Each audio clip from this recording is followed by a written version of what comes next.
Everybody, welcome to episode 1043 of Flow Wrestling Radio Live. I'm your host, Christian Piles, coming at you from Colorado Springs, Colorado. I'm joined today by James Dean Rader, Tyler Meisinger, and John Kozak. What's up, boys? How we doing? Fantastic. Feeling great. So much more room in the studio for activities. Yeah, y'all can stretch out. You know, you guys could go takedowns. You're not fooling anyone. We all know that's a fake Zoom background. Yeah, I know. I am. Wait, no, this is real. I'm really at the... Run out there. Let's see it. Show us. Give us some... I really will. Yeah, go sprint. Oh, wow, he's fast. Yeah. Wow. I'm not running fast. Hey, how about that? Wow. Shout out to all the haters. Okay, so I'm outside the U.S. Olympic and Paralympic Museum. We're going to be interviewing every single Olympian today. Wrestling Olympian. Not all of them. That would take way longer. So very excited for that, but I wasn't even planning to jump on the show, but absolutely huge news dropped this weekend, and I felt like I wanted to come on for at least the beginning to talk about Russia making the decision to not participate in the Olympics at all. Obviously a drastic choice, drastic step by Russia, one that they've been threatening to do for the months and really a year leading up to, like, will we or won't we participate in the Olympic Games? Was after the initial, I did not think they were going to do this after they initially sent the list of wrestlers, this kind of second group of athletes that were going to get to go. I did not think they would take this step. Kozak or JD or Tyler, I guess Kozak, I'm curious, was this on your radar that they would make this step at this point? Yeah, I think so. Spey was kind of following everything along really closely, and he'd written an article maybe a few weeks back, kind of looking at all the options, whether or not Russia was going to be in, if they were going to be out, and he was saying all along, he's like, "Hey, I think they're just gonna, kind of take their ball, go home." So I was kind of prepared for it, but it's still, kind of one of those things where you're surprised to see, like, okay, this is really happening. Russia's not going to be at the Olympics, and the last this has kind of been on the table, or at least at Tokyo, where it's like Russia might not be in. So it is a little jarring to hear it officially. Yeah, for sure. I mean, I was still surprised to see them take that step. How much, as I've looked at it, I'm curious what you think, JD, or do you think they took this step because, and this is a theory I had, and I'm sure probably others had it, like they looked at the team that they were going to be sending and like, this is not going to get much done at all. Like the outside shot at medals at a lot of them, maybe one shot at a gold across all three styles. Do you think the level of team that they were left with made them say, hey, we like to use sport for propaganda. We're not going to be able to properly do that with this group of athletes, so let's just not go. Do you think that maybe played a role in it? I think that was part of it. I think they also got a lot of pressure from politicians and other entities in Russia to not participate at all, even if they were bringing a good team. A lot of other Olympic sports, Russian Olympic sports, have come out and spoken out against, their teams going and athletes across the board going. So even if they were bringing Sajlayev and Sidakov, I think this was definitely still in play. Yeah, Go ahead, John. I was going to say, I think it's really telling, and I don't know if we're still on because everything just shut out here, but I think it's really telling from how things changed after they got the initial list where, like, okay, these wrestlers can, these wrestlers can't, and then for it to come back 2 weeks later and for him to say, like, no, we're out completely. I think it's like, all right, Russia did their thing, and like the Russian Wrestling Federation did their thing, and then it got to the higher ups, and they're like, no, this is how it's gonna be. I think that is probably what is the most telling for me, is that their decision changed after some time went by and after the ruling from the IOC to say these guys are in, these guys are out. And that's why I think it wasn't just hey, we're bringing our B squad to this. That's why I think this could have happened no matter who was going. They're really trying to prop up their friendship games, which are going down in 2025, which are, basically trying to be, hey, IOC, you're not going to let us come. It's their competition to the Olympics, and they're trying to prop that up. And if you continue to prop up the Olympics by bringing teams, it's going to diminish yours. So, plus, I mean, you look at like the Space and a set article of the Russian Boxing Federation president that basically said, hey, if any athlete goes to the Olympics to represent Russia, quote unquote, even though they're independent, neutral athletes, don't bother coming home. Like, you've betrayed your country. So, it would Sachayev, Sidakov, Ugoyev still go? If that was the case, I don't know. I think probably not. So, I don't think this was just a, hey, we're not going to go there and bring home a bunch of bronzes and DNPs, so we're not going. I think this was a, hey, all of Russia, this was politicians being, hey, all of Russia, we need to not go to these Olympic Games.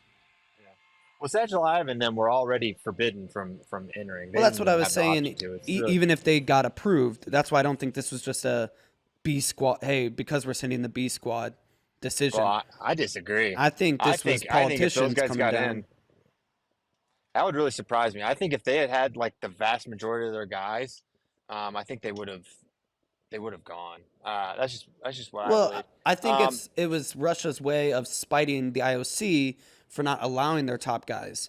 I think this was more to spite the International Olympic Committee than, hey, we're going to go and bring a bunch of bronze and silver and DNPs.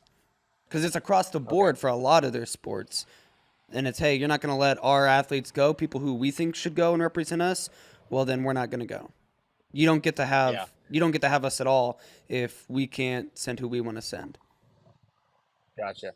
So I was so after the news came out, I feel like there was a wave of sentiment about this decision from wrestling fans, American wrestling fans in general, that were really dismissive of what the Olympic Championships, the Olympic Games are going to be in wrestling now with Russia out. Which the timing of it, I thought was weird because the real blow was struck a month ago when they said 3 Olympic champions aren't going to be able to compete, when they really gutted the Russian wrestling team then. And there was a little bit of it, but after Russia says, hey, we're not coming, the number of people I've said, this is hollow, it doesn't mean anything to win these Olympics now, or asterisk, that really, that got me fired up, just because I know, and I think we look at this stuff all day, every day, so we understand the insane level of wrestling it's still going to be present at the Olympic Games. And I think there's just a straight up lie out there that it is not insanely difficult to win these weights. And there's also a lie that all these Olympic champions will be hollow because Russia's not there. And they won one Olympic weight last year at the World Championships, 74. Now, I would never say that 74 kilograms is not materially changed with Sidakov and Kadi not there. Obviously, I acknowledge that that's the case. But to pretend that the Olympic, I won't let the lie be out there that this is insanely significant. I'm not carrying anyone's water. The last water I'm going to carry is for the IOC. I've been very critical of them throughout my career. So it's not about that. It's about the reality that this is still the pinnacle of the sport. It's the toughest tournament that many of these guys will ever wrestle in. The fact that there will be some of these Russians missing, it's notable. It's not that you don't mention it. It does change it. But the idea that these weights are now hollow, really, it speaks to an overall ignorance of the strength of wrestling in the world outside of Russia. And with the advent of all these transfers and the overall depth of wrestling in the world, I can't get behind it. I'm not going to say, hey, these aren't still incredibly, incredibly significant, and that you will still fulfill your lifelong dream if you win the Olympics. That is all still on the table, and it's going to be incredible wrestling the entire time. And there's no agenda there for me. It doesn't benefit us or Flo or me personally saying that. It's just the reality of the situation. It's an incredible tournament, and I was, sort of disappointed with how many people think it changes it. And I think Kozak could probably speak best to just how insanely tough these tournaments are still going to be. Yeah, Well, for sure. Before we get into how deep these brackets are still going to be, and that it's still a good Olympic Games, is just that I think you're dismissive of how much the casual fan knows. That the casual fan, they don't. You see, okay, some of these Russians aren't going, but Russia's still sending people. But then you see 100% Russia is not going to be at these Olympic Games. If you don't know all the names and the big names, that's where you're like, oh, this is now real and this is big. And a lot of people are used to, Russia 2-3 still being really, really good. And so you kind of assume, oh, well, they're still going to bump in a guy who's going to go and compete. And now guys don't get the opportunity to beat historically the number one country at wrestling. The casual fan who doesn't know that there's a bunch of Russians still competing in these games, and they just see, oh, Russia's out. The casual fan probably doesn't care at all about any of that, though. Exactly. It's just Team USA versus Russia, and now Team USA can't beat Russia regardless of who is there and in that singlet. And it's very much different than 1984, but that's automatically where your mind goes to, and the casual fan's mind is going to go to, that every time we mention the 1984 games for right or wrong, we say, yeah, but the Soviet Union wasn't there. And yes, very different, 100% different, but that's just kind of where your mind goes, especially if you're a casual fan who doesn't know how deep these brackets are going to be, and that transfers are a thing now, and that, all the former Soviet countries are there without transfers too as well. So Yeah. for right or wrong, that's kind of where your yeah. mind goes. Yeah. Okay, can Kozak? Yeah, go ahead. I saw the same stuff you did, Christian, and briefly put out. I got a tweet up, but just looking at, there's already going to be 17 Russians in the field without Team Russia. That's more than, there's 15 Americans. This is with transfers, 17 Russians. So it's not like Russia's completely out. There's still Russian wrestlers. And then last year at Worlds, you had Abakarov beat Uguyev. Abakarov's Russian. Musakayev beat Mamadov. He's Russian. Jamalov was right there with Sidakov. You have 4 Russians at 74. Tajudinov beat Sedulayev. Russia's never been good at heavyweight. They haven't medaled since 125 since 2015. Stefanov always has been behind Yazdani. So, and then also with Uguyev, Miocic beat him last year as well. At 65, you have Amuzad, who's a world champ. So these weights aren't going to be like entirely watered down. 74 kilograms is like the only weight where you can like absolutely point to, okay, the best guy is not going to be there. That's it. That's all. And so I don't want to hear that there's this huge asterisk at every single weight, because it's not true. The rest of the world has gotten better. Russia, you could say they have maybe declined slightly. And then also with all of the transfers, it is a different world than in 1984. And so JD is absolutely right, where it's casual fans seeing Russia's not in, saying, oh, well, the best wrestlers aren't going to be there. No, it's simply not, it's not true at all. And I don't want to hear it. So I think that maybe I'm wrong here, but in my head, when people are saying that, I would bet you that they're only thinking about 74 kilos. And at that weight, would you say there is an asterisk? Yeah, you could say with Sidakov out, yeah, and that's the only concession. There's no asterisk. There's no asterisk at the Olympic Games. No asterisk. Yeah. The weight has changed, but there's no asterisk. Period. Yeah, I don't view it the same way I would view 1984, right? With Russians in the field, I just don't. So why is there not one at that weight, Christian? Because it's with the top two returning. There's tournaments all the time that don't have the best guys. Sidakov didn't go to 21 Worlds. There's not an asterisk there, right? Some people might say there was. No. I'm not saying there is. I'm saying some people might say there is. Oh, there's not. At the end, you get the Olympic medal around your neck. You're the Olympic champion. It's unchanged. There's tournaments all the time that people don't make it for whatever reason. And no one says, oh, there's an asterisk here because this guy wasn't, or Kyle Dake's not a 4-time national champion because Darian Caldwell broke his shoulder rollerblading. You can't say that. It makes no sense. In the exact same way, you can't say, all right, well, okay, Sidikov's not there. He's not. Hey, I think that's just part of it. I think the difference between like 21 or Darian Caldwell is in both instances they could have gone. Well, Caldwell couldn't necessarily have gone, but I'm sure he wanted to go but couldn't because he was hurt. Or Sidikov decided not to in 2021 because he was just coming off of his Olympic gold. Whereas like in this case, he wants to go, but it's like forces completely outside of his control are keeping him from doing it. Well, I Same would with Cody. say, no, the whole point is the level of competition. That's the entire point. The entire point is the level of competition. So you can't say, well, I don't think the 21 world champ is valid, or 22, 23, because Gable Steveson was there. That doesn't make sense. Because the whole point is the level of competition. So the circumstances around it are actually irrelevant. It's the level of competition that is or isn't there. That's all that matters. And so in 21, he wasn't there. But there's not an asterisk. So you're saying you can contextualize the level of competition every year, but you should never add an asterisk. Absolutely. But context. So what, I mean, that's like kind of like apples to oranges though. Like an asterisk or context, like what's the difference? Usually asterisks provide context. Okay, you win. You can win a tournament, and no one's saying it's the toughest bracket ever at any level. You can win a tournament. That's the difference, right? Yeah, not every level of competition is the same at any tournament. 65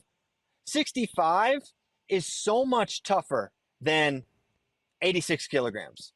So much deeper. Is 86 a less than weight class? Is 125 a less than weight class because it's not as deep? It's not as tough? Is that a slightly less cool? I think we should a less cool Olympic. I think we should put an asterisk next to 65 and say this is the toughest weight. How about that? How about that for an asterisk? Oh, okay. I just don't. All right, you can do that. So you can do a lot of things with asterisks. There's no level of competition barrier for the. No one says when you win the Olympics, it's the toughest weight of all timers. That's not necessarily the case. I think how this will be viewed too in terms of historical is kind of how well Team USA does. If we go and we win 6 medals and 4 golds, I think then it is actually more likely that it will be viewed with an asterisk versus if we go and we win 3 medals, and 1 or 2 golds. 3 medals. That would be horrible. That would be a terrible performance. I mean, if we won 3 medals, we had 5 in 2021. We were 5 for 5, and we didn't qualify 65. I mean, we're getting 5 or 6 medals here. That would be that was happening with or without Russia. This was going to be a great performance for Team USA. I agree. I'm just talking about how this will be viewed, not how I view it, but about how the public will view it, and that if we go and we completely ball out, then people are more likely to say, yes, but this was a historical performance because Russia was not there. Whereas if we have a more on-par performance with what we have been having, which is very good, don't get me wrong, it will be viewed as, just like another Olympic Games, a little bit more like another Olympic Games. But it's hard not to maybe mention that Russia wasn't there if we go and win 5 golds or something like that. Yeah, I think that would be insane. If Spencer, I think performance. I mean, it's on the table to think about it. Like Spencer wins gold, Dake wins gold, Brooks wins gold, Snyder wins gold, Zane and Mason both medal. Like it would be. Why can't they win gold? The hell, man! Potentially, that's crazy. Well, but I'm saying those 4 guys like that. That is a very, very real possibility. It's a possibility for the other 2, but even with Russia not there, they're still more likely to get silver or bronze. But if that happens, then it is more likely that people are going to be like, well, there's no way we could have had this performance without Russia. But if we win 2 or 3 golds and 2 or 3 bronze and silvers, it will get kind of, well, yeah, that's kind of like what we did in Tokyo. That's a little bit more on par with what we've done, and people are more likely to forget that Russia's team wasn't here. Yeah, with as deep, I just Man, go back to the depth go ahead. of. And again, I'm not saying that's how it should be. Yeah. I am saying that is how it will be perceived. Yeah, the depth of the brackets are just insane, and there's not this huge chasm between Russian wrestlers and the rest of the world in the bracket, other than Sidakov. That's my only concession. It's Sidakov, and so if Kyle Dake doesn't win this year, that's huge, right? Because it's like, okay, this is his year, but like if Spencer goes and smashes a Baccaroff and goes and wins gold, dude, Aguyev lost 2 matches last year. If he goes and wrecks the field, don't even say like, oh well, if Aguyev was there, it's like, no, that shows that you don't understand where Aguyev was. I'm telling you, a lot of people don't understand. I know, and I know that, and it's worth saying so that people know that Aguyev is not levels above the field at 57. Mamadov is not levels above the field at 74. Nafanov has never shown to be a gold, 65. Nafanov's never shown to be the guy at 86. Sajalayev, I mean, last year we saw it, what Tezhudinov did to him. But if Kyle wins gold and beats He needs to beat Tezhudinov, Sajalayev. he needs to beat Sajalayev. Right? Yeah. Or else we'll say that was a fluke performance from Tezhudinov last year. I wouldn't. You A say it lot was of people fluke? would. Yeah, definitely. I don't think it's a fluke. I think he's good. Who's a fluke world champion? What are we talking about? Fluke world champion? I didn't say fluke, just fluke. happened. An He- outlier he- performance. Verbatim said fluke. I know. You said the word fluke. I said fluke. That's how it will be viewed. I said that's how it will be viewed. I said that's how it will be viewed. There's no fluke world champions, JD. We can't acknowledge that perspective. That perspective cannot be Well, acknowledged. it that will there be are fluke widely world viewed. champions. There are not fluke world champions that go through Kyle Snyder, Sajalayev, and then the Azeri he beat. There's no fluke. It's impossible. It can't even be acknowledged as a perspective of any measure of notability. fluke was not the right It doesn't word. happen. But The it will guy be to not beat on par is performance. Tazudinov. If Kyle Snyder beats Tazudinov, he did the thing.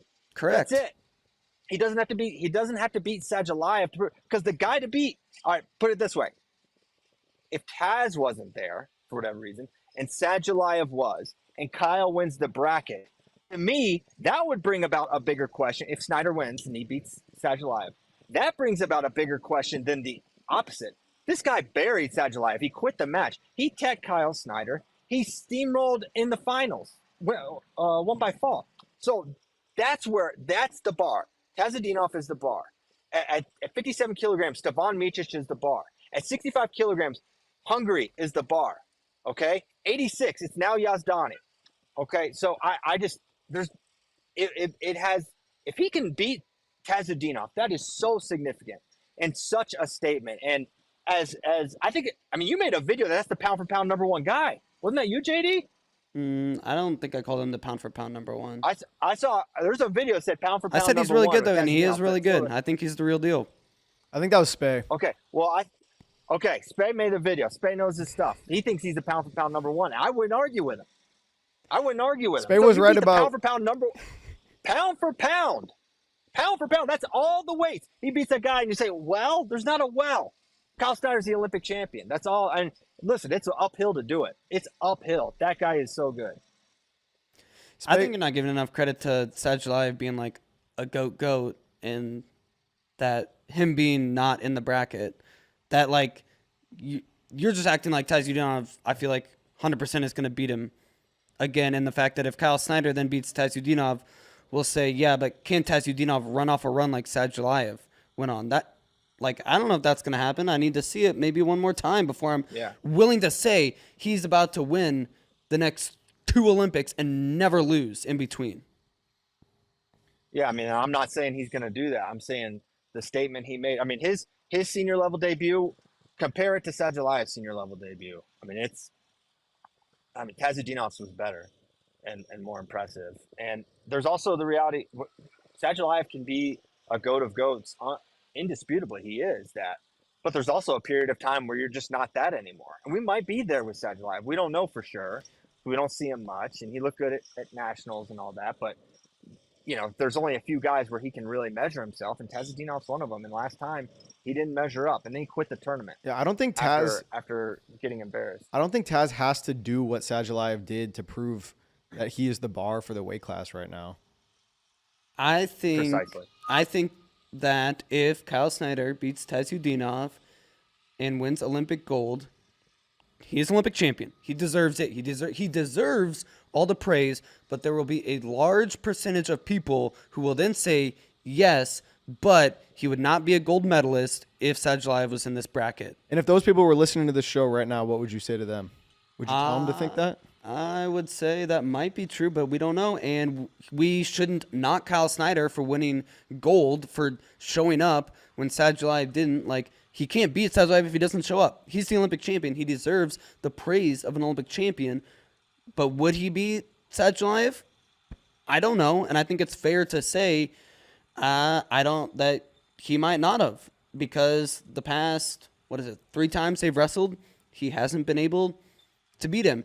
And I don't think that should diminish Kyle Snyder's Olympic gold medal. And I think in 40 years, we'll just look back and say Kyle Snyder won his second Olympic gold medal and that he's a legend. But for the handful of years immediately after these games, a large portion of people will say, yeah, but he wouldn't have gotten that if Sadulayev there. Yes, but he's an Olympic champion, but in 40 years, that's gone. But for the next handful of years, it will be Kyle Snyder, 2024 Olympic champion, but Tazudinov in the field legitimizes the bracket more for me than if he wasn't. Correct. If he was not in the field, and if it was just Kyle Snyder and maybe he had to beat the Iranian Azarpira, then it would be like, I don't know. Tazudinov in the field does legitimize it. It certainly does make it easier that with Sadulayev out, right? But I think for me, it's about winning. It's about winning gold. And the way that Kyle Snyder is viewed, he is viewed as a tier behind Sadulayev and a tier behind Tazudinov right now. He has to do something to change that narrative about him.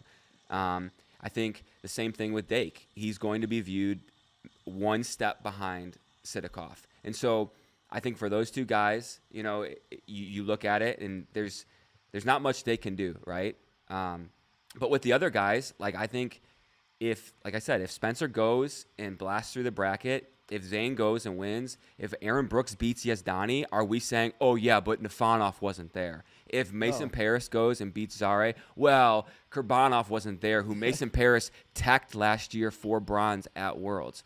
And so to give this overarching sweep of saying that there's an asterisk, it's disingenuous. So you said Tazudinov at 97 legitimizes the weight. Is that implying that maybe you think 74 kilos is not legit without those guys? Yeah, I think so. I've said it the whole time. 74 is the only weight.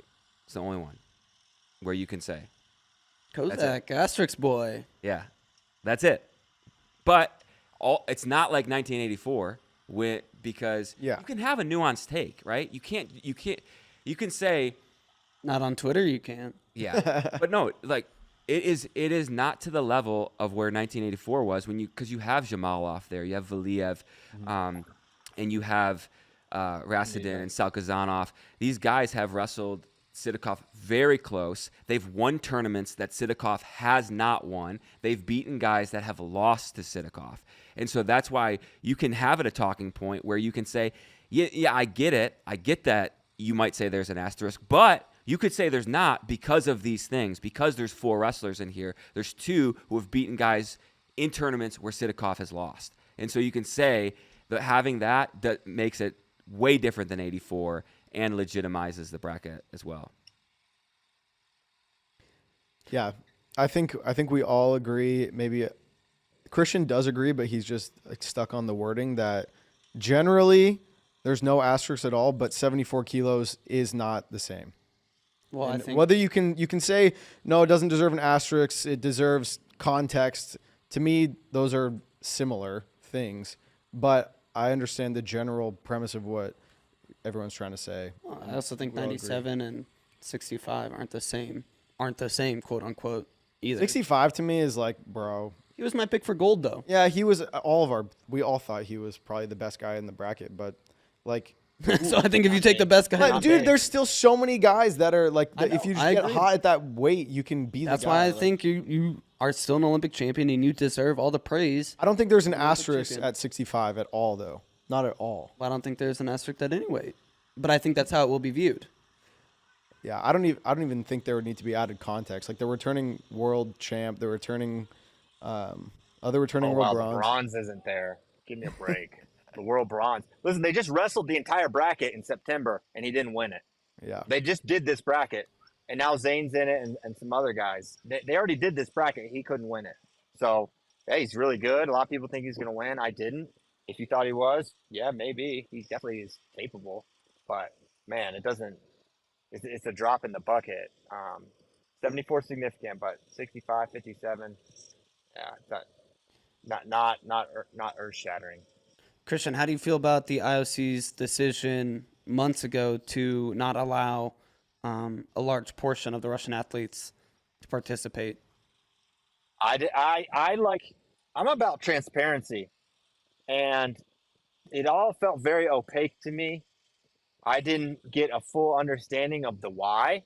It was very vague, the rationale. To me, to say Sadulayev and Sidikov and Agoyev, they can't be in, there should be just an explanation. What did they do? It can't be this vague association with a picture with someone, or not that even we got that level of specificity. We didn't even get that. But, you know, that, I mean, and also like I understand that why Russia and Belarus are under this level of scrutiny, and whether you think athletics should be involved is maybe separate. But okay, if these guys why were the transfers not under the same level of scrutiny? And I don't think they should have been. But these guys live in Dagestan. They're all around. Like, who's to say that Musakayev and Tajudinov and Abakarov would have been any more on the up and up than any of these other guys? It doesn't make any sense to me. I don't like that decision. Now, you know, again, I'm saying there's not a level of transparency, so I don't know why they're out necessarily. And there could be a reason and the IOC would say, hey, Sadulayev did this, this, and this. And I'd be like, okay, maybe that's why he's out, right? And I could have an understanding. But when it's just so sweeping, there's no transparency, I don't really understand it. That, to me, is where I'm monkeying around with this thing. And there should be a level of transparency. It's different from cheating. And they're cheating now. We all pretty much understand that, right? It's very likely they are. And but in 2016, when they were maybe out because of that, I think we all would have understood that and been like, okay, that makes more sense. But when it's for something political and when it's totally not transparent, that's where it bugs me. Yeah, I don't necessarily agree with it, but I simultaneously can't disagree with it because I don't know why. Yeah, I feel that. It's always tough. People will say keep politics out of sport, but you can't when it's the Olympic Games and you're going to represent your country. When it's country versus country, you can't separate politics from sports. So that's where I don't feel strongly about it like some people do either way, but I don't feel necessarily bad for Russia as a whole. I feel bad for the individual athletes. It sucks for them and their legacies and their careers, but I don't feel bad really for Russia as a whole that they didn't get a lot of their top guys in. Yeah, I think that's where maybe people misunderstand my take is I want them to be there, right? Like, I don't think there's an asterisk in this Olympics, but I would love for Sidikov to be there, for Sadulayev, for Aguyev. Like, and I think the American fans that see it was like, yeah, we want him there because we want to beat him. We want to prove. Yeah, you're stripping Dake of the opportunity to finally beat Sidikov. Yeah, we want to prove we're the best.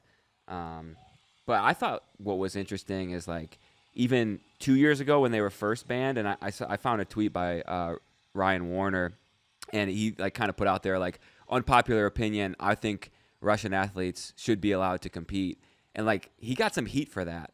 And I feel like it's You got heat now or 2 years ago? 2 years ago that people were saying, no, they should be banned. You know, you can't have, there's consequences to actions with the war and everything like that. And now I feel like there's more people on the side of, no, let them in, keep politics out of sport. Well, I feel like the Olympics and the World Championships just have different sentiments too. Like the history of the Olympics in Greece was like these warring countries would literally pause wars to come compete with each other. Is that true or false? I don't know. I as far as what I remember learning in 6th grade ancient history, these countries would literally be in the middle of murdering each other. Then they'd stop and then they'd start chasing each other or running and seeing who could run faster. And that's the history of the Olympic Games. And I think that's what people want it to still be, Forget the wars, put everything down, start wrestling with each other, see who's better. Yeah, in an ideal world, that's Christian, you're laughing. You don't think that's the history of the world? No, you're just precious. That cracked me up. That was really fun. That's it. Some other people who put out, their opinion on the matter, like Yanni said, I know it's not my place to say since for many reasons, but it sucks to see that Russia won't be at the Olympics this year. The games are meant to be a time for countries to put their political differences aside in the name of sport, and it feels like the opposite is happening. Again, very idealistic world. I don't think you can necessarily have. That's what I'm saying. Like that, I feel like is the Olympic spirit, which like that. That's not necessarily associated with a world championships, but the Olympics is supposed to be everyone stop your fighting, come together. Which let's all hold hands. The world's different now, but yeah. One thing that Spey always says that is true, because everyone says keep politics out of sport, and his thing that he always says is that no one uses sport politically more than Russia. So it's like it's an ideal. But it's like Russia refuses to do anything but it. And so for that reason, he would say that that's kind of why the IOC is making this decision. On that note, I'm going to go. I have to interview all these Olympians, unless you have something real quick. Oh, no, nothing. I was going to read Spey's tweet because you were just talking about Spey. Yeah, I didn't forget about Spey. You can talk about Spey. I'm going to go. Thank you guys so much. We're going to interview every Olympian. Checking out site and social media. We're gonna have a lot of content coming up. So thanks for letting me hop on, guys. I'll see you later. See ya. Bye, Christian. Bye. What did Spey say? Nowadays, everybody want to act like they forgot something about Spey. Russia's decision to boycott the Olympics will only hurt Russian athletes. The Olympics will still be the Olympics. Hopefully, this encourages more Russian and Belarusian athletes to transfer to other countries, is what Spey said. Yeah, you gotta think this will. It definitely won't hurt the transfer portal, the UWW transfer portal. I can't imagine we see less transfers. It's been ticking up. Like more and more Russians have been transferring in the past handful of years. And now with this looming and, no end in sight really in the near future for Russia's war in Ukraine. The last Worlds was like the first time you really saw Russian transfers beat the Russian guy, right? Yeah. We always said this was kind of like taboo. Well, it was like a joke. Yeah, they're not allowed to. Yeah. But it was just that you only had like 4s and 5s transferring, not 2s and 3s and potentially number 1s. And now you do. I think that is a lot more of what's going on. Is that just the higher up on the depth chart guys are transferring now versus previously. Well, that's the thing with Tejudinov is he kind of came out of nowhere because he's only like 20 years old. He transferred before. Early. Yeah, he Never saw wrestled the at writing these on the levels. wall. Mhm. Sajalaev's at my weight. I'm never even going to get really a fair shot to make these teams that I feel like I can at my age already. I don't want to wait my turn. I'm going to transfer. Yeah, so you wonder if there's going to be more of that top tier younger talent. Kind of see like, man, I'm losing opportunity here. I'm getting out before I really miss out on my shot. It's the same way in America. Like we, a handful of years ago when we started to see transfers, it was generally speaking older guys, Miles, I don't think transferred until he was like a senior in college or something, or like made the official move. I think he was pretty young. I think he was like 20. He was in college because he was an Olympic medalist his senior year, I guess. But now we're seeing guys in high school already transferring. Alex Ninny just went and won a medal at the U20 The Euros. the Bachmann brothers. Yeah. Voinovich brothers have already transferred, so it's making its way to America too, where guys are going. They're seeing the writing on the walls early and transferring, and so I think it's going to be a thing for America too, where the transfer portal is only going to continue to heat up unless there are more restrictions placed on it, which I don't necessarily want there to be. I'm fine. I mean, with it. Yeah, do you think there will be? It seems like it's trending that way. Like even with the amount of top level guys at 74 is a great example. Like those guys are 234 at that, or they would have been 234 at the weight in Russia. And even like Musakayev is a great example. I think Connor made the video like outlining his story. Like he kind of transferred because of corruption. Like Yes. missing out on After 2016 Olympics, and he got hosed against Lebedev. And so, I mean, I feel like you're going to see more of the best guys. Well, my question was, do you think we're going to see like UWW tighten the rules on it? The only way we see that is if Russia gets butthurt and starts to kind of lean on UWW more to do something because they start losing some of their top guys. But this is good for UWW. More stars in the field, more countries winning medals, which is a thing they like. They like to bolster, hey, this many countries won Olympic medals. So if you can get, a Tajikistan that's winning an Olympic gold medal, that's good for UWW in wrestling. Is how they view it. So, like I said, only if they get some outside influences that try and put a stop to it. We did get a question from Dominic Montano. There's a couple of things to kind of dissect and get into here with this one and maybe correct. But thoughts on Russians competing at non-Olympic weight worlds? With the rumor of Sadulayev going 92, think he goes 86 if Yazdani wins the Olympics for a tougher challenge, especially if Snyder beats Taisudinov. Well, one, it's only non-Olympic weight world, so 86 will not be contested. So I guess my question, a couple questions for you two is, one, do you think Russia will be allowed to compete at non-Olympic weight worlds? And two, separate question, do you wish all 10 weights were being contested, or do you like just the 4 non-Olympic weights being contested at non-Olympic weight worlds? What did you ask? Did you ask if there's Will Russia be allowed to wrestle? Yeah, let's start with that one. Will Russia be allowed to compete at non-Olympic weight worlds? Yeah, I think so. Yeah, they were last year, so they might have a similar screening process, but we saw Sadulayev wrestle last year. We saw Sidakov in as well. So, and Aguyev.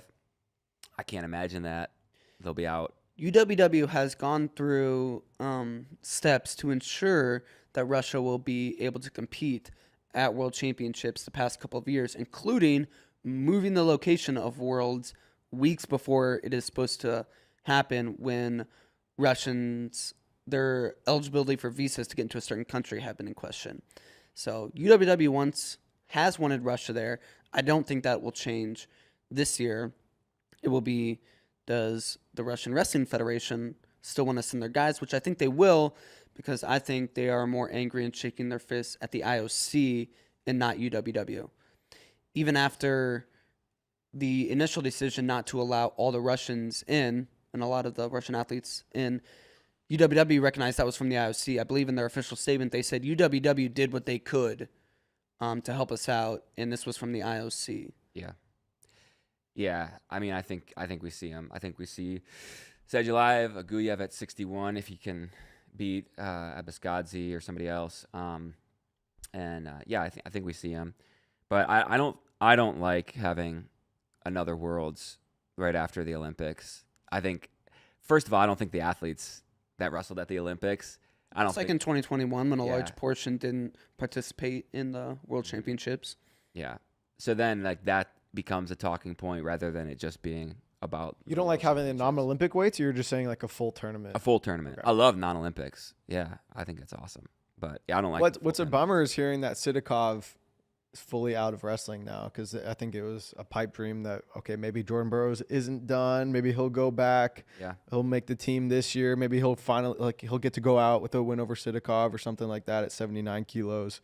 And we still don't know if Jordan is even going to try to make the team, but now Sidakov for sure is going full into MMA. So that pipe dream dead. Well, how do you feel about this, Kozak? Olympians can compete at non-Olympic weight worlds, but they have to go the non-Olympic weight. Yeah. I kind of like that, I think it would definitely make things more interesting right? if they really wanted to, and if I guess Donnie wanted to go up to 92. I mean, that would be incredible, right? That would be awesome. Yeah. I don't think we'll ever see it, but I would love it.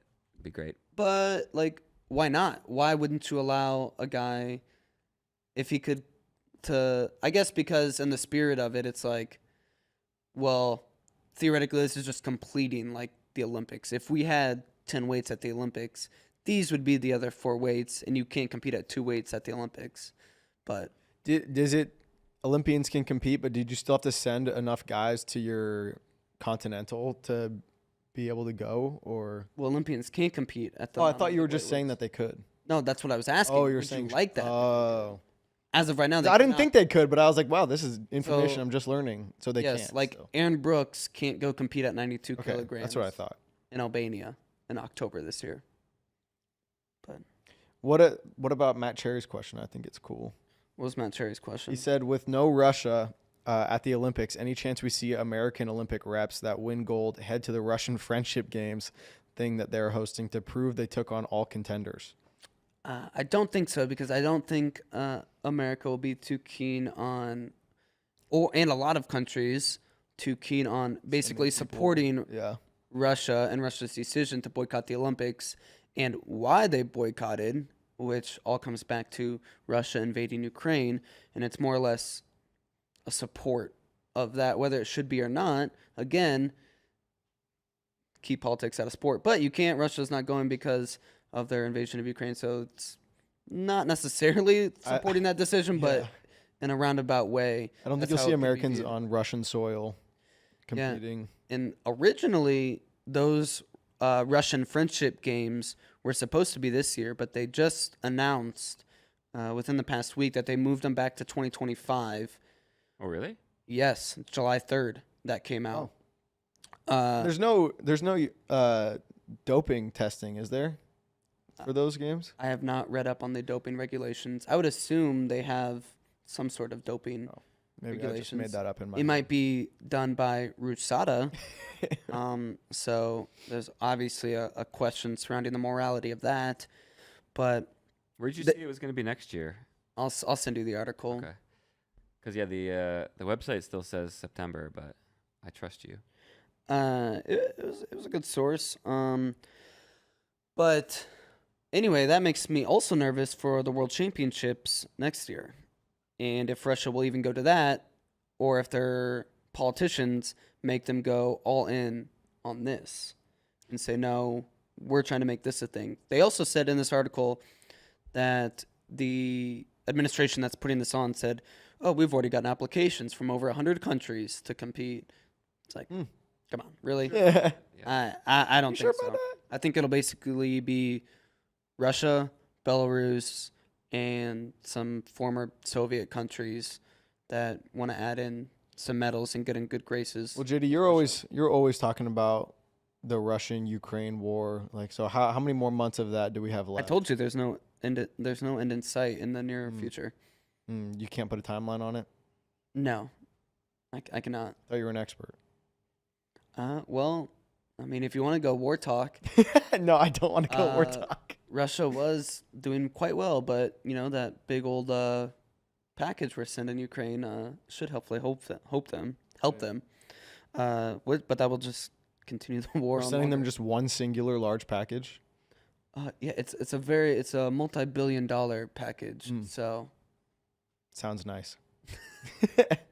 yeah. But yeah, no, that was Russia talk. Sorry if you don't care about that at all, because that just took up almost an hour I'm not sorry at all. You should care. of our time. Yeah, it's the most important thing going on right now. But that wasn't the only thing going on this weekend. Elsewhere in the wrestling world, the Spanish Grand Prix was going down, and some results. Team USA sent a squad. The most interesting result that I found was Kennedy Blades, our 76-kilogram Olympian, taking bronze. She lost to a Cuban, a tough Cuban, a U23 world gold medalist. But this is also the Cuban that lost to Adeline last year in the bronze medal match. Mm-hmm. She's young. She's like 23 years old or something. Obviously tough. She beat Kennedy. She teched her, right? Was it a tech or was it like 8-1? 13-4. It was soundly for sure. Yeah, maybe 13. It was like 13-4. Maybe. 13-4. Yeah. But a little cause for concern, I think, headed into the Olympic Games for Kennedy. Yeah, for sure. And I think, we have seen some results in the past, specifically on the women's side of things. I'm thinking about like Helen before last year or before Tokyo or even a World Championships. She lost a match and then she came back and won a medal. And so I feel like I'm glad that she went and competed right before the Olympics. It's like, all right, get that out of the way, and let's learn from it and let's get our best result when it matters the most. So, but yeah, it's not a great result at all. How, if Kennedy goes and doesn't win gold, will there be discussion of our process and if we sent the right person? I don't think so. I think she, I don't know. She earned the spot. I don't think they're around our process. Adeline No, didn't get gold. Adeline didn't get gold last year. Correct. She's never won Olympic gold.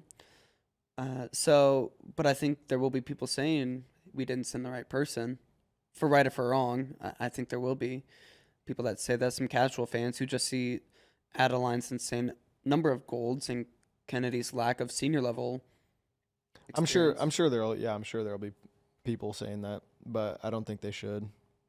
Yeah. Elsewhere on the men's freestyle side of things at the Spanish Grand Prix, Chase Marsteller, Yaya Thomas, Quincy Monday, and Kennedy Monday all brought home golds.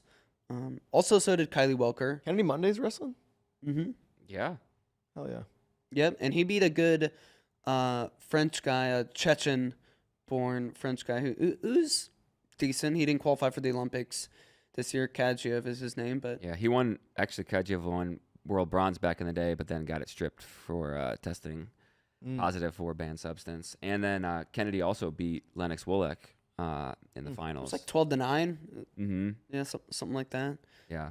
So it's good to see the NJRTC and other athletes getting those international reps in. See it. For sure. One last news item. Tamir Mensah-Stock is going to make her WWE debut at Who's Next, just like Gable Steveson did, under the name Tyra May Steele. That's her ring name. Not Tyra? Tyra? I don't know. I don't know either. Tyra. I don't know how you pronounce it. I would say Tyra, but Tyra? Sure, we'll go with Tyra. excited to see it. Yeah. She actually, I think she did make it already. Kyle wrote an article kind of summarizing it a little bit. Well, look at that. Yeah. So yeah, you can check that out. I saw. I didn't see the match, but I think she lost. Oh, bummer. Spoilers. Oh. We're gonna have to Oh, put that. She's going to get back in the training room. She's gonna get back to the lab. She'll get Yep. better. And she'll get better. She'll learn from it. Mm-hmm. She do anything cool? I didn't see the match. Oh. I just saw the result. Yeah. Darn. All right. Well, that was the opening round and speed round news stuff. I wanted to get to this question posed by our friend Andrew Spencer Spay I like it. on Twitter. How long does it take for a high school folk style wrestling coach to become a high school, or how long would it take for a high school folk style wrestling coach to become a high school freestyle wrestling coach? I was kind of surprised by his Twitter poll here. Most people said many years. The options were 1 week/month. 17% of people said that. 31% of people said 1 season. 42% said many years. And 8% said never. It is impossible. So here's why I think that the results on a wrestling Twitter poll are skewed is because like everyone on wrestling Twitter is usually into wrestling or like part of a wrestling hotbed or whatever. They have their standard for what a high school wrestling coach is probably higher than the average high school wrestling coach in the country. Like I didn't come from a wrestling hotbed area by any means, and I think a lot of these people on Twitter would be shocked, maybe not shocked, but I don't think people realize how many wrestling coaches become wrestling coaches with little to no experience wrestling, like and just figure it out. Like I think that the level of coach in high school is not as high as some of these people might think it is. And Christian was coaching high school, and Christian was coaching high school. No, but he only wrestled it for like 2 years in high school or whatever. And then like if you pay attention to the sport and you watch the best guys, you can become a proficient high school coach in folk style. And I think it's no different in freestyle. Yeah, and really the rule sets aren't that much different. Basically the same on your feet. You have to learn. If you're a guy, if you're an athlete, you have to learn, position and, be wary of step outs and stuff. But then, okay, learn a little parterre defense and then a gut wrench and a leg lace. Yeah. I feel like it's more difficult to go and learn the whole referee's position, top and bottom. Like if you flip it, it's harder. Parterre defense and offense in freestyle, I feel like it's much more straightforward. Easy, and easy to learn. There's a lot less variables and techniques and stuff to learn. So I don't think many years is the right answer. Adjust your finishes, make sure you're not getting like chest wrapped and stuff like that. But like right. Overall, many of the skills you learn coaching folk style transfer over to coaching freestyle. 100%. So I would say maybe like one season. Yeah. Yeah. But even at an average high school level, like I said, I think it can be 1 month where you watch a couple YouTube videos and learn the techniques of a gut wrench. There's hundreds and hundreds of YouTube videos of high level technicians, world and Olympic champions showing how to do a gut wrench. And yes, obviously there's a difference between watching a YouTube video and actually having done it. Nope. So if you are good enough at watching YouTube videos, you can coach anything. I could coach the women's gymnastics U.S. team right now. I'm just kidding. Don't clip that. DJ in the chat said some of the best coaches across all sports were at best mediocre players. For sure. And I think there's something to that where it's like they really have to do their homework and learn why something works, why something doesn't. Whereas like if you're just an incredible wrestler or football player, it's like you've been doing it for so long, you maybe didn't have to learn as much just because of maybe natural talent. That's an overarching statement for sure, but I think that's a lot. We've kind of talked about it in the past, why wrestling you have to have such a high caliber or so many credentials to be a high-level coach, it feels like. And I don't think it's as easy as like a football coach because it is so heavily technique-based, the sport in general versus, a football or a basketball where you look at the head coaches more doing overarching themes and planning and stuff like that. Not, hey, you need to put your hand right here in this position to get this finish and stuff like that. And a lot of football coaches will have specific coaches for positions that get really more into the weeds on that stuff. But I think that's probably why you see it more. And although we're starting to see it more and more at the college level where the head coach is a CEO type and then you have your room guys, quote unquote, underneath you that are more in the weeds every day, really running technique in the room. Yeah, like in wrestling, you do not have to become elite at freestyle or folk style to become an elite folk style or freestyle coach. And that's why I think that if you just are a student of the sport, you can be a proficient high school coach for either style relatively quickly. Mm-hmm. All right. We'll knock out Monday Blues real quick. Then we'll get to some of your questions. Kozak, you have any Monday Blue? Man, I didn't think about this at all. You're gonna have to come back to me. Sorry. Back, Tyler. Do you have one? Because I didn't think about mine either. I know what yours is, Tyler. What's mine? You're editing that video. Oh my You talk. That's the first thing you said. I came in this morning. I'm like, Tyler, how you doing? You're like, pretty rough, man. I thought he was gonna be like, I'm sick, had some kind of fever, but no, it's just video editing problems. On Monday Blues, I have not finished the Bo Bassett Jax Force video yet. It's been tough. I'm trying to do a lot, and I think I'm trying to do too much probably. But Well, that just means it's going to be good. well, see, now don't assume that, because now you're going to put more pressure on me, and if it's not good, then I'll be embarrassed. It'll be good. There's no way that that can be bad. It's Will Bassett content. Everybody loves Will Bassett And Jax content. Force content. My Monday Blue. I normally try to keep it wrestling related, but I learned this on a wrestling trip recently, so that's how it ties back in. But I want to get y'all's take before I get into this. So when you board a plane, you know how you're only supposed to put like your carry-on suitcases above in the overhead, right? And then put like backpacks and stuff Under like the that seat, yeah. under the seat. Do you go, backpacks and stuff up top? Or do you abide by the rules? I abide by the rules. It depends on how full the flight is.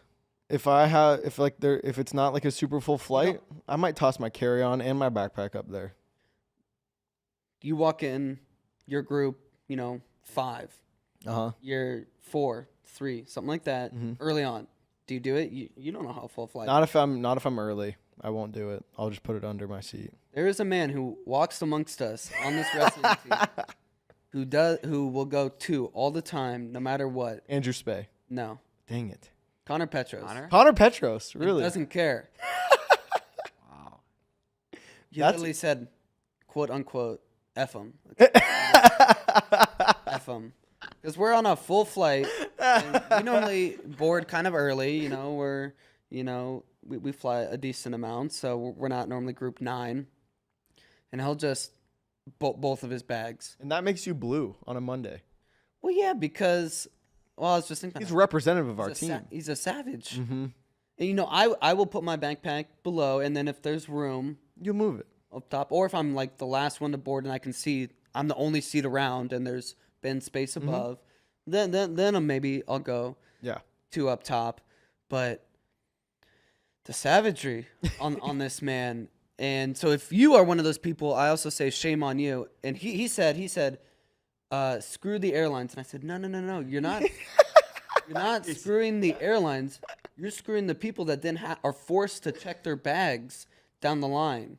So- I hate when I bring a carry-on and then they make you check it later. So Here's an instance where I wish the audience knew Connor better than they probably do, because if that was Spey you were talking about, I would be laying into Spey right now. I would be like, yeah, what a monster. That's gross. And I would go out there and I would make fun of him.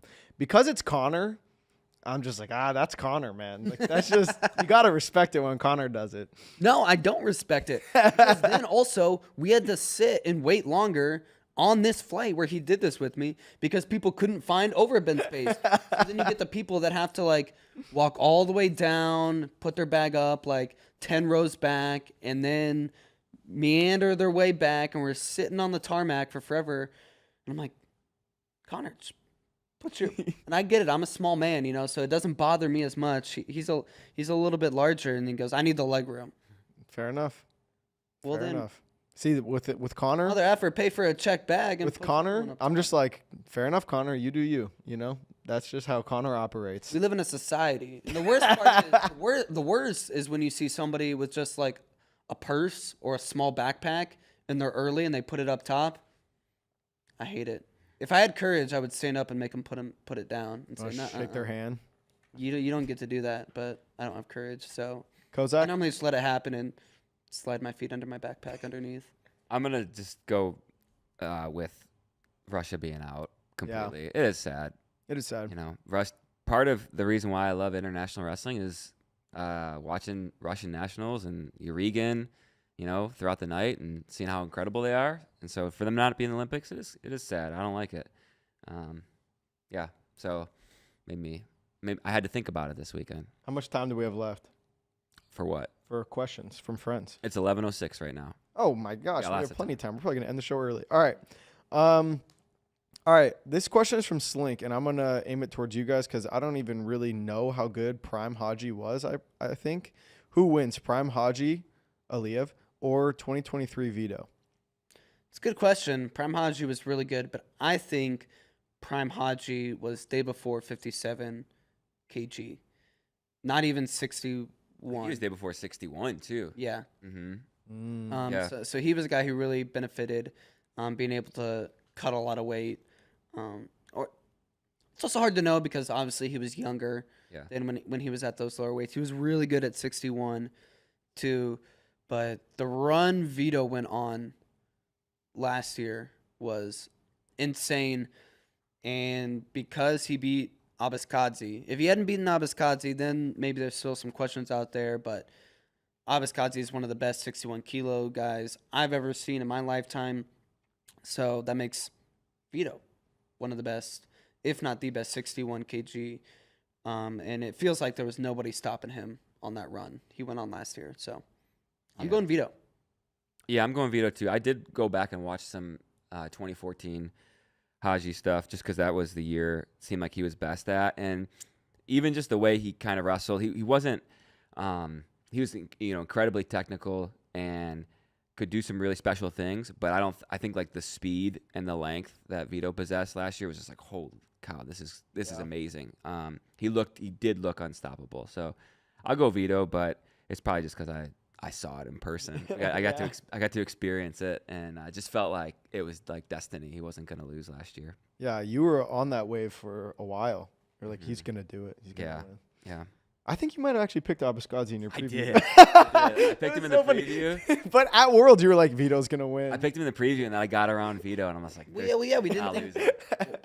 we didn't think Vito could do what he did. Mm-hmm. So Abiskadzi was the pick. I mean, Dayton Fix rolled up everybody until he got to Abiskadzi.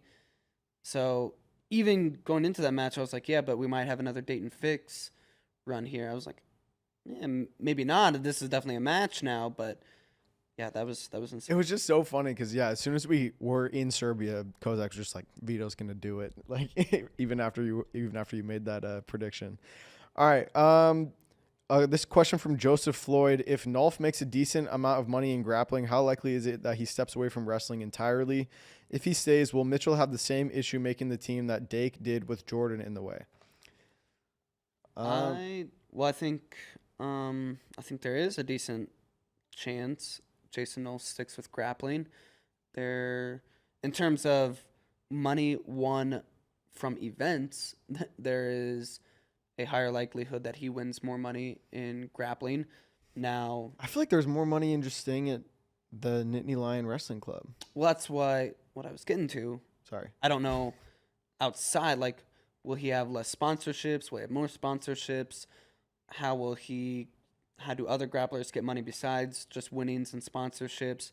I don't know. I don't know the money surrounding grappling as much as I do with wrestling, but I do know, just straight up win percentage wise, like, outside of living the dream fund, there's not really that much money to be made in terms of winning at wrestling. I guess now UWW does do a small payout for world and Olympic medalists, but yeah, he can go compete a lot more frequently and I think win a lot more in grappling. But overall, would he make as much money?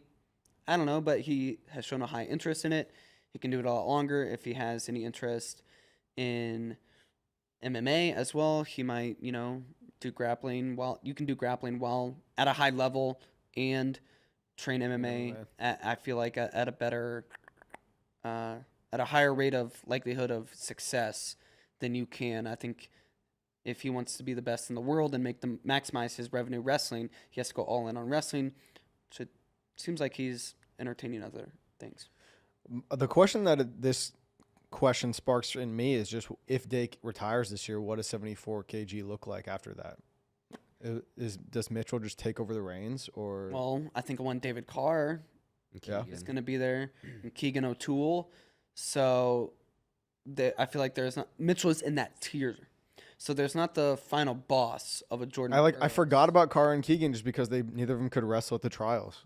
Yeah, so it's not an automatic issue like Dake and Burroughs, where I feel like one of those guys is going to go and for sure bring home a medal every year and get to sit out and be that really, really, really tough challenge. But if you say for the next 6 years, Keegan or David Carr is on the team and not Mitchell, I'm not surprised. So it Yeah. could be a scenario like that, but it's a little different. I could see D Lockett getting up there too. And D I Lockett, can see Monday got teched by Mitchell. I Myers think, but he's Shapiro so will be good. in that mix as well. Yeah. So this weight's still going to be really deep. I'm not ready to say one of those guys is ready to go out and be a Jordan Burroughs who's going to rattle off a bunch of medals and a bunch of golds and get to sit out every year yet, though. I think those.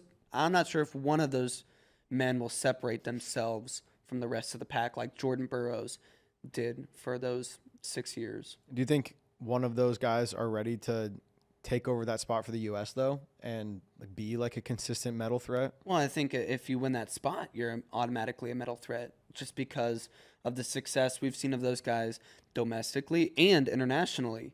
All those guys are age-level world champions. Myers Shapiro, Keegan O'Toole, and David Carr, D. Lockett, Yeah. Messenbrink. They're, I don't think, and those guys, they don't have any off-the-mat issues. They love wrestling. They're training all the time. So I don't think they're going anywhere, and I do think they will be gold medal threats. But like I said, I don't know if they're ready to be top dog like Jordan Crazy. Burroughs. It's been a decade where with Dake and Burroughs like at the top of that weight class. So it's been kind of nuts. It'll be weird without one of those guys there. If Dake even retires after this year, which we don't know if he will. Does this Olympic team have the most NCAA championships? They average 3. Probably. I would have to, go back and crunch numbers, but it also helps when there's only 6 weights. You're just going to get less. It becomes so concentrated that every guy who wins is really, really good. Not to say that an Olympian, back in the 80s and 70s and 90s wasn't, but when you have 10 weights, you're more likely to get a no-time or a one-time NCAA champion in there at a weight. This one is fun from the Funky Funyun. How well do we think the best freestyle wrestlers would do in Greco? Not very well. good. Not good. I do think that the best freestylers would do better in Greco than the best Grecoers in freestyle. But I mean, we saw Kyle Dake kind of play with this a little bit in 2016, like 15, 16. Remember when he did a 14 or 15. 14 or 15, he did a couple Greco tournaments before he made the decision to move up to 86 for those trials when he was like, hey, Jordan Burroughs has such an advantage sitting out. I got to entertain all my options here. And it did not go well for him, obviously. He decided to stick with freestyle. Mm-hmm. So, Yeah, I know Gabe Dean toyed around no, with Gabe Dean did it for too. just a minute as well. But this reminds me that there's going to be a Greco world champ wrestle freestyle at the Olympics. Sabalov, who is Serbia's rep at 74, he got hurt. And this hasn't been like confirmed, but it's been out there on like Instagram and stuff. Sabalov got hurt. So Serbia has a Greco world champ that didn't qualify, and they're going to put him in the 74 kg field freestyle. So we get to see the answer to this question. Could be fun. All right, well, that's all of our questions from friends. Do you guys have any other notes we want to hit before the show ends? Somebody asked us how we're doing with the hurricane coming in. All good. Oh, yeah. We're good. I didn't understand it. Is there a hurricane coming? Yeah. Oh. That's why we got absolutely pissed on Lake Travis on Saturday. Okay. Gotcha. Tyler and I were on a boat out in the middle of the lake, and we caught the first wave. Yeah. But it was right as we were pulling off. It's true. It's true. So it was fine. And you survived. We survived. Yeah, it's more Houston. We're A-okay. We're all good. So thank you. That was our show. That was our Monday show. We will be back Thursday with this crew. Christian will still be in Colorado Springs. I don't know if we're going to hear from him, but thank you for tuning in. Go subscribe to our YouTube page, and you can watch this, not just listen if you're just listening. And we will see you all again on Thursday. Goodbye. Okay, is it done? Okay, we're done. That's the intro song. Okay.